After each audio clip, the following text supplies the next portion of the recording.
Hello and welcome to Louise Singleton Creations. Last month my niece had a beautiful baby girl and I wanted to make something special to put on the wall of her room. So on the day she was born I went into my back garden and picked some flowers which were growing on the same day and dried them, and then the plan was to put them into resin and put all the information about the day the baby was born into the resin as well. So in today's video you're going to see me casting dried flowers in resin. You will also see me applying vinyl lettering, and you'll also see me applying a water slide decal to the frame. So if you would like to see how it all turned out, stay tuned and enjoy the video.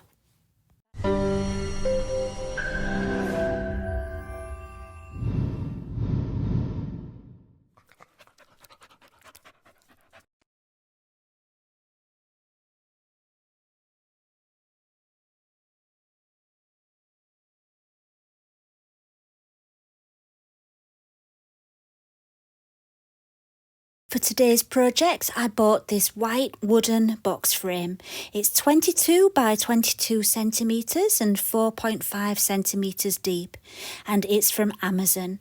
I'll leave a link in the description if it's available in your country. And yeah, it's great. It's just perfect for today's job. So I've took off the back, and it's also got an insert, like a background insert, which I'll be using a little bit later on. But it's got this plastic piece in the front which is fixed into grooves in there and you can't remove it. The only way to remove it is what I'm doing now, which is I scored it so it had somewhere to break and I bashed it with a hammer. It's a little bit brutal, but it's the only way I could think of to easily get it out. So yeah, I just scored it with a craft knife and gave it a bash and it comes out. So it's good that it's only like an acrylic sheet and not glass. I didn't want to be smashing glass. Right, so now it's time to prepare it for the resin, and I've taken that background piece of cardboard and I'm covering it with some sticky backed plastic. And that's so that the resin doesn't soak into it. It's just to make it nice and waterproof. It's nothing fancy, it's just that plastic film which you get for covering books. We used to have to, when I was at school, we used to have to cover all of our textbooks, and if you were lucky, you would get some of this sticky backed film for that. But most of the time I ended up using wallpaper. But yeah, it's all that's all it is. Once it was covered, it was just a case of putting it back into the frame and putting the back of the frame back into position, and it was ready for the next step. Now, because I was going to be using resin, I needed to make sure that the inside was sealed so that the resin couldn't seep underneath the sides of the frame. So what I decided to use was UV resin, but you don't have to. You could use hot melt glue or something like that on the inside or even on the back before you put that back piece back on. But I quite like using the UV resin because it's nice and neat, and it did kind of seep into the crack, so it really did seal it up very quickly once I put the UV light on to cure it, and that's my favourite way of sealing it. But like I say, you don't need to go out and purchase UV resin to do this. If you've got it, I would recommend using it. If you haven't, use some hot melt glue and it's just as good. My UV resin is from J Diction and it's really good. It's the only UV resin that I use. Once I'd applied the UV resin all the way around, I kind of pressed it with my fingers from underneath so that the back was pressed up nice and tightly while it was curing under my UV lamp, and that made sure it was there was definitely no little spaces for the resin to get through when I poured it in the next step. After 2 minutes of curing, have a good look to check that there's no little gaps left behind, and if there are, put a little bit more UV resin on. If not, it's time for the epoxy resin. So for my background layer of resin, I mixed up around 200 millilitres of iCRYSTAL resin, and I split it into two because I wanted to have the background a bit dark around the edges, and I used two colours, and I think they were called Bubblegum Pink and Bubble Bath Pink. The Arteza colours, and they're really good, but they didn't actually come out when the resin had cured. They weren't the colour I was expecting them to be, but it was still good. It was fine. But yeah, they're really lovely colours. Once the resin was mixed with the pigments, it was just time to pour it in. Very simply, I just did the darker colour around the outside and the lighter colour in the middle, and then I left it to cure for about 3 hours. I wanted it to still be soft and sticky for the next step. And this is how it looked around 3 hours later, and do you see what I mean about the colour? It's very different to how it looked when I poured it. But I still really liked it. It was subtle, not too... I didn't want the background colour to be too strong, so I was happy with that. Now, these flowers, I picked them from the garden on the day little Indy was born. And I don't know what they're called actually, but they've dried so nicely, and the blue is still really vibrant. I dried them for about a week in Wise Dry silica gel crystals. I did do another video with those recently showing how to use them, and they are really, really good. And anyway, they're all dried, and I'm just placing them wherever I fancied putting them. The only thing about doing it this way while the resin is still tacky is once it's in, you can't really take it out again because it starts to stick instantly. And the reason I did that was so that when I start putting extra resin in after they're in position, I didn't want them to start floating up. I wanted them to stay where they were. So that's why I'm putting them in now while my first layer of resin is still tacky.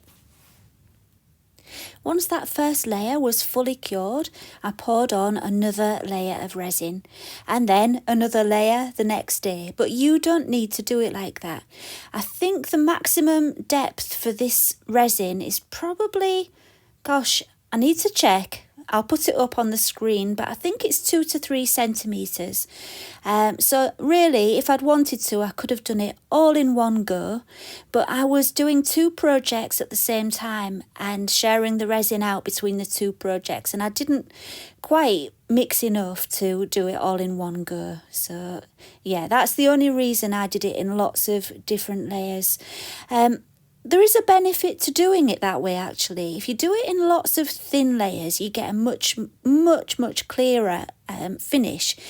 You know, the deeper you pour the resin, the harder it is to get rid of any bubbles. So yeah, you could do it all in one layer to cover up all the flowers, or you could do it in lots of thinner layers if you don't want bubbles.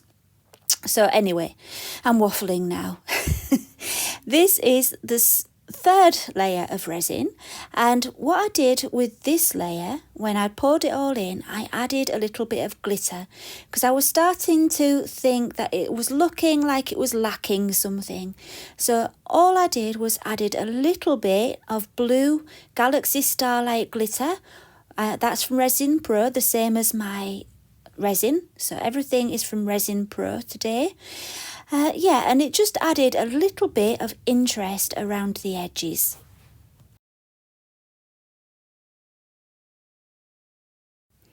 Now it's time to add the text. I typed it all out and cut it all out from some gold vinyl on my Cricut cutting machine, and I have it here on the transfer film, and I've lined the transfer film up so it's on the the text is lined up really perfectly well on the lines of the transfer film, and that will help me to get it straight.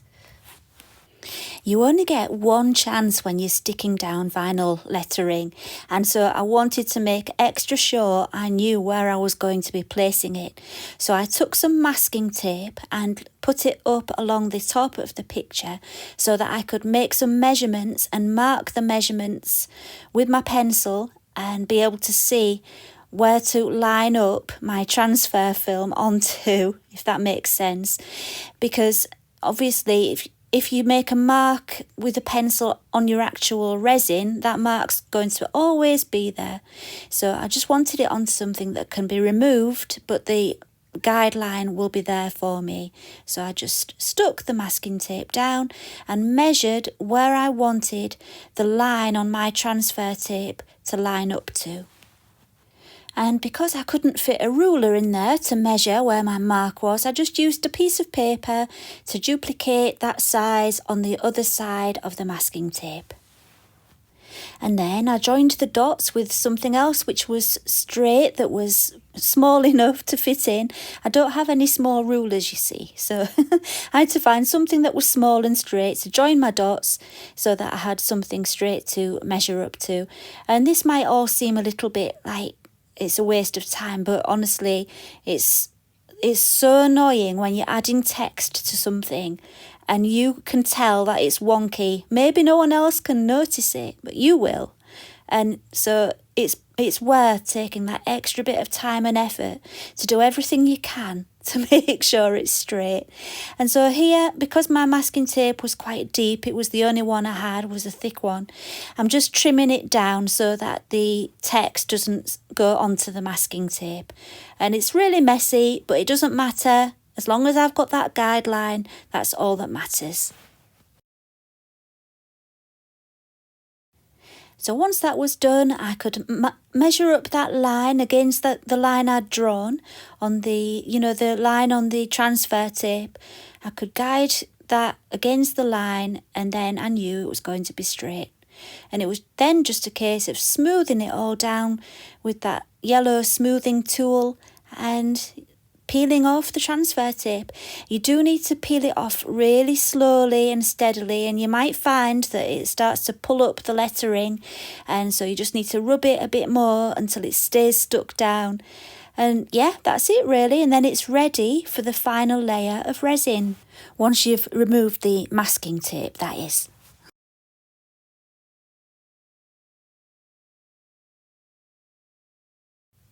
Before adding my last layer of resin, I decided to add the text for the bottom of the frame, and for that I'm using water slide decal paper. Mine is for a laser printer and it's a white background one, but you can get clear background decal paper, and you can also get it for an inkjet printer, but like I said, mine was the one for laserjet. And all you need to do is soak it in some lukewarm or room temperature water for around 30 seconds until the decal will slide off the background paper.